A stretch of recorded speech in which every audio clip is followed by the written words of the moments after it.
আজকের এই জেনারেশনে আপনি যে কোনো একটি মুভিকে নিয়ে নিন, তার মধ্যে আপনি বোল্ড সিনস অবশ্যই দেখতে পেয়ে যাবেন। ইভেন আজকাল যে গানগুলি তৈরি হচ্ছে সেখানেও আপনি ওপেনলি এইসব 18+ সিনকে দেখতে পেয়ে যাবেন, যাকে আজ থেকে 10 বছর আগে হয়তো লোকেরা কল্পনাও করতে পারেনি যে ভবিষ্যতে গিয়ে এইরকম জিনিস তারা দেখতে পাবে। অ্যাক্ট্রেস ছোট ছোট ড্রেস পরে ডান্স করছে, এমন কিছু করছে যা বেসিক্যালি ছেলেরা দেখতে চায়, আর আপনি হয়তো জানতে পারছেন না, বাট এই সবগুলির পেছনে একটি বড় গেম চলছে। কি জন্যে? যাতে আপনার লাইফ একদম ডিস্ট্রয় হয়ে যায়। So let's begin. সব থেকে প্রথমে একটি প্রশ্ন, কেন? আর যত ধরনের অ্যাক্টর, অ্যাক্ট্রেস এবং সো কল্ড ইনফ্লুয়েন্সার রয়েছে, তারা কেন প্রস্তুত হয়ে যায় এইসব সিনগুলিকে করার জন্যে? আচ্ছা আপনি বলুন যে একটি মুভি কি এই সিনগুলি ছাড়া তৈরি হবে না? এই যে বোল্ড সিনগুলি রয়েছে, এগুলি ছাড়া কি গান বা সিনেমা তৈরি হবে না? এমন এমন সিন যা না তো আমি আপনাকে বলতে পারবো আর না তো এখানে দেখাতে পারবো।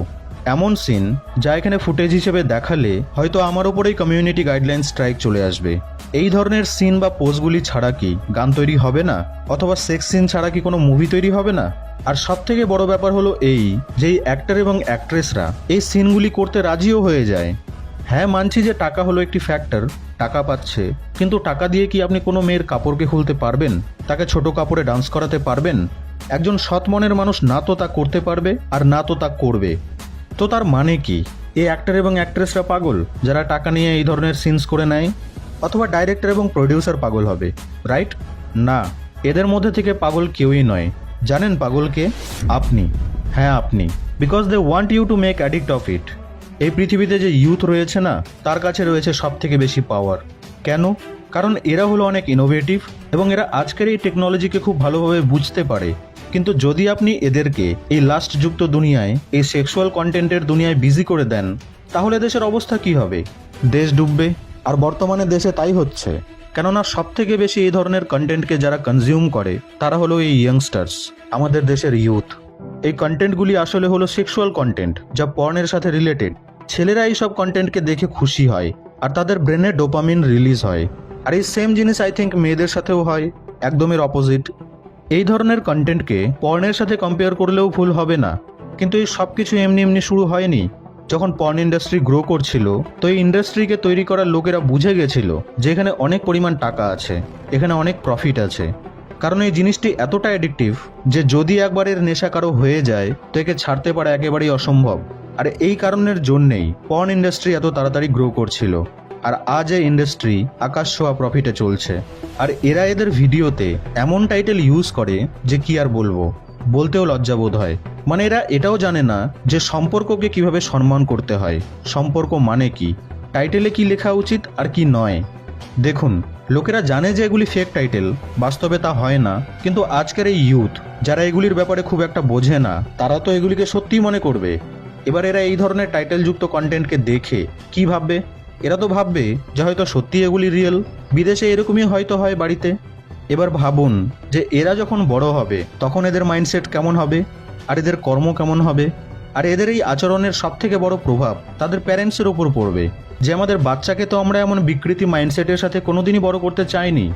এই জন্যে এই কন্টেন্টকে আপনি এই পৃথিবীর সবথেকে নোংরা ও খারাপ জিনিস বলতে পারেন। এর থেকে নিচু লেভেলের কোনো জিনিস আর নেই।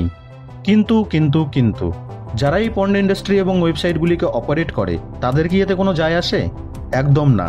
তাদের এতে কোনো যায় আসে না যে তাদের এই ভিডিওগুলিকে ছোট ছোট বাচ্চারা দেখছে, যার জীবন এমনিতেই খারাপ হয়ে আছে সে দেখছে, যার লাইফে কোনো এম নেই, কোনো গোল নেই, জব নেই, সারাদিন স্ক্রল করছে। তারাও যে এই কন্টেন্টকে দেখছে তাতে এদের কোনো যায় আসে না। ইনফ্যাক্ট তাদের এই কন্টেন্টকে দেখে রিয়েল লাইফে কেউ এমন কুকর্ম যে করতে পারে এতেও তাদের কোনো যায় আসে না। তাদের তো ব্যাস একটাই উদ্দেশ্য, টাকা।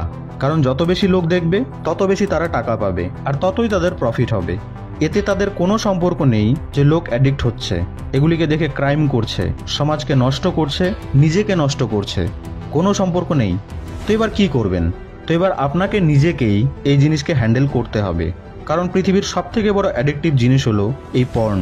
কেননা যখন একজন ব্যক্তি এই ধরনের লাস্ট কন্টেন্টকে দেখে তখন তার ব্রেন 400 গুণ বেশি ডোপামিনকে রিলিজ করতে শুরু করে। হ্যাঁ, 400 গুণ।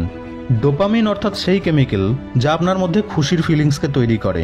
নর্মাল কাজ যেমন খেলাধুলা, পড়াশোনা, ইয়োগা, কাজ এইসব করার সময় আপনার ব্রেনের ডোপামিন ব্যালেন্স থাকে। কিন্তু যখন আপনি কোনো সেক্সুয়াল কন্টেন্ট দেখেন, ফ্যান্টাসি টাইপের জিনিসকে দেখেন বা পর্ন দেখেন, তখন আপনার ব্রেন 400 গুণ বেশি ডোপামিন রিলিজ করতে শুরু করে দেয়। তো এতে হয় কি, প্রথমে তো আপনার লাইফ একদম ঠিকঠাক চলছিল, সব কিছু আনন্দপূর্ণ ছিল, কিন্তু যেদিন থেকে আপনি এই পর্নের দুনিয়ায় প্রবেশ করলেন, সেদিন থেকে আপনার রিয়েল লাইফ আর তেমন একটা ইন্টারেস্টিং বা এক্সাইটিং থাকলো না। কেননা এবার আপনার ব্রেন হাই ডোপামিন স্পাইককে পেয়ে গেছে, আর সে জানে যে কি করলে আবার আপনার ব্রেনে অনেক বেশি ডোপামিন রিলিজ হবে। এবার আপনার সেই কন্টেন্ট আবার প্রয়োজন, আর জীবনের বাকি সব কিছু কেমন যেন ফ্যাকাশে লাগে আপনাকে। তো এই বোরিং জীবনকে এবার অ্যাভয়েড করতে শুরু করবেন আপনি, এবং বারবার সেই ফ্যান্টাসির দুনিয়ায় যাওয়ার চেষ্টা করবেন।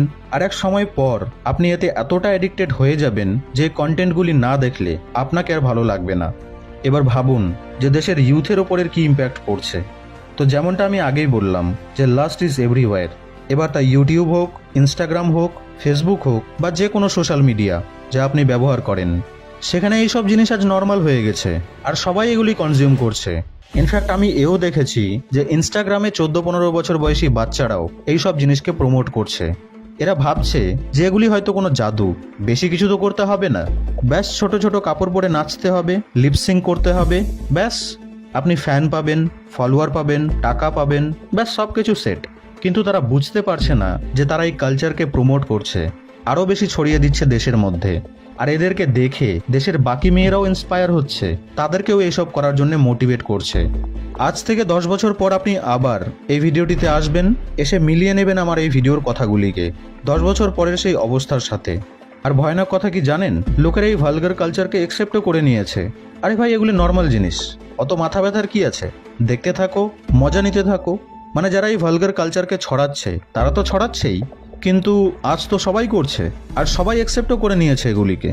এবার একবার ভাবুন যে এখন তো এরা বাচ্চা আছে, এরা যখন বড় হবে, যখন এদের বিয়ে হবে আর যখন এদের সন্তান হবে, তখন এরা কি বলবে আর কি শেখাবে এদের সন্তানদের?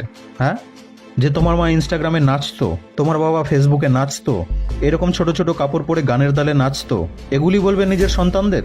আর আমি তো এটা বুঝতে পারছি না যে এদের প্যারেন্টস কি অন্ধ হয়ে গেছে নাকি? এরা এই ক্লিয়ার লজিককে বুঝতে পারছে না। আপনি হয়তো ভাবছেন যে ঠিকই তো আছে, ইনকাম করছে সে, সেলফ ডিপেন্ডেন্ট হয়েছে। না, কোনো কিছুই ঠিক নেই, আর ঠিক রাস্তায় তো কোনো মতেই নেই। দেশের ইউথ সে, স্পেশালি দেশের নারী, কোন ভুল পথে যাওয়ার জন্য ইন্সপায়ার করছেন আপনি তাকে? আপনি হয়তো ভাবছেন যে আমার ছেলে মেয়ে অ্যাক্টিং করছে, ইনকাম করছে। না, সব থেকে নোংরা কাজ করছে সে। আমি একটি মিম দেখেছিলাম যে জিনিসকে রাজা মহারাজারা স্বর্ণ মুদ্রা দিয়ে দেখতে যেতেন, সেই জিনিসকে আজ মানুষ বাড়িতে বসেই দেখতে পাচ্ছে। আমি তো চাই যে আপনি এই ভিডিওটিকে সেই সকল প্যারেন্টসদের কাছে শেয়ার করুন আর দেখান যে তাদের সন্তান কোন পথে যাচ্ছে। এরা যখন 30-35 বছরের হবে, যখন এদের ছেলে মেয়ে হবে, তখন এরা বুঝবে যে এরা কতটা ভুল করেছিল। এর থেকে তো ভালো ছিল লেবার হওয়া। আমার বলা কোনো কথা যদি আপনাকে দুঃখ দিয়ে থাকে তাহলে আই এম সরি, তবে কথাগুলিকে তুলে ধরা বেশ জরুরি ছিল। তো চলুন এবার আমরা জানি যে আপনি এই ট্র্যাপ থেকে কিভাবে বাঁচতে পারবেন। তো দেখুন, যেহেতু এই জিনিসটি আপনাকে অনেক বেশি ডোপামিন দেয়, যা আপনাকে দুনিয়ার আর কোনো জিনিস দিতে পারবে না, তো হয়তো আপনি এই অ্যাডিকশন থেকে 100% বাঁচতে পারবেন না, কেননা সব জায়গাতেই আজ লাস্ট কন্টেন্ট ভরে রয়েছে। আপনি দেখতে না চাইলেও অ্যালগোরিদম আপনাকে বাধ্য করাবে এগুলিকে দেখতে। তবে একটি উপায় আছে যা আপনার মধ্যে এই অ্যাডিকশনকে শেষ করে দেবে, আর তা হলো বিজি হয়ে যান। খালি মস্তিষ্কে শয়তান বাসা বাঁধে। কোনো সময়ের জন্য নিজেকে ফাঁকা রাখবেন না, আর যদিও বা ফাঁকা থাকেন তো সেই সময় নিজের ফোনকে তো একেবারেই নিজের কাছে রাখবেন না। খালি সময় আপনি বই পড়ুন, বিশেষ করে সেলফ ইমপ্রুভমেন্ট বইগুলিকে পড়ুন। ডেসক্রিপশন বক্সে আমি কিছু বইয়ের নাম দিয়ে দেব, সেই বইগুলিকে পড়ুন। বই পড়লেও ব্রেনে ডোপামিন রিলিজ হয়, আর এর নেশাও বেশ মারাত্মক। প্রতিদিন কমপক্ষে 30 মিনিট প্রকৃতির সাথে থাকুন, নেচারে যান, নেচারকে অবজার্ভ করুন, বিকেলের সুন্দর আকাশকে অবজার্ভ করুন, নিজের মস্তিষ্ককে শান্ত করুন। কেননা যখন আপনার মস্তিষ্ক এই সমস্ত কিছুকে ডিসকানেক্ট করে দিয়ে নেচারের সাথে কানেক্ট হবে, তখন সেও আরাম পাবে, আর আপনিও নিজের মস্তিষ্কের ওপর নিয়ন্ত্রণ পাবেন, আর আপনি এই কামনা বাসনাযুক্ত দুনিয়া থেকে নিজেকে বাঁচাতে পারবেন। দেখুন, যত ধরনের অ্যাক্টর, অ্যাক্ট্রেস বা সো কল্ড ইনফ্লুয়েন্সার রয়েছে যারা এই ইন্ডাস্ট্রিকে সুরক্ষিত করে রেখেছে, তারা তো চাইবেই যে আপনি যেন এগুলিতে অ্যাডিক্টেড হয়ে যান, আর আপনি যেন নিজেকে বরবাদ করে দেন। এরা আপনাকে এক ট্র্যাপে ফাঁসিয়ে রাখতে চায়, কিন্তু আমি তো চাই না। ভিডিওটি ভালো লেগে থাকলে লাইক এবং শেয়ার করতে ভুলবেন না কিন্তু। আপনাদের সঙ্গে আবার দেখা হবে নেক্সট ভিডিওতে।